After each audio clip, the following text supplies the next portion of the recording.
political setup in New York so as to bring people into the house more and keep my husband's interest up. And so Joey Howe used to go with me to meetings and sit in the back and make fun of me afterwards, which was quite painful but very good for me because I would never have learned to speak otherwise. At the age of 44, Eleanor Roosevelt finds that the pattern of her life has changed. She has become involved in a great many political organizations and charity projects, and she discovers that the activity is exciting and stimulating. Never before has she felt needed by people outside of her home and family. For Eleanor, it is an exhilarating and rewarding experience. A mature, forceful woman, she is no longer the awkward, timid wife who campaigned beside her husband a dozen years ago.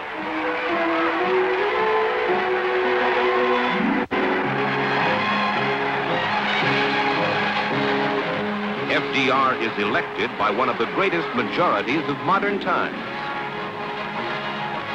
Writes Eleanor Roosevelt, "I was happy for my husband, but for myself, I was deeply troubled. As I saw it, this would mean the end of any personal life of my own."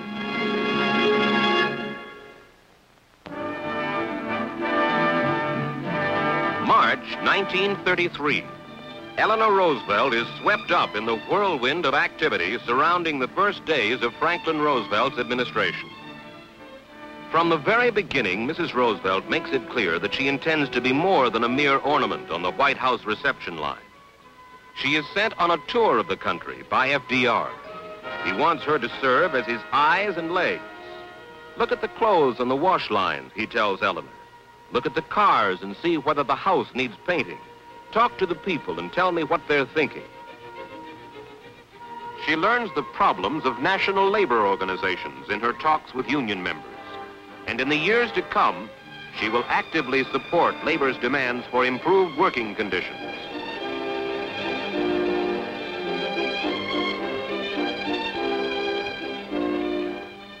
She sees inadequate housing for the aged during her tours and begins working on a program to remedy the problem. She has an insatiable curiosity, an inexhaustible supply of energy, and a genuine affection for all kinds of people. Says Mrs. Roosevelt, "It was the best education I ever received." I'm very glad to be back, and we've had a perfectly delightful trip and enjoyed every minute of it. She seems to be perpetually on the move. Writes a weary reporter traveling with her, "Please make Eleanor tired, just for one day." True to her prediction, her personal life is no longer her own. Instead, she is becoming an American institution. Even the clothes she wears are a subject of national interest. Soon, in addition to being the first wife of a president ever to hold her own weekly press conference, she writes a daily syndicated newspaper column called My Day. An accomplished horsewoman, she crowds an occasional morning ride into her hectic schedule. "In these days," she recalls, "I was afraid to go to sleep for fear I would miss something." Her wide-ranging activities begin to involve her in controversial national issues. When Marian Anderson is denied the right to sing in Constitution Hall because she is a Negro, Eleanor Roosevelt arranges for the concert to be held in front of the Lincoln Memorial. For the remainder of her life, she will continue to be an outspoken champion in the cause of equal civil rights for all people.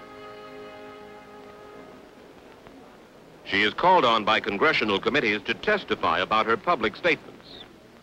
Blue Plains was our conception of how to care for the aged.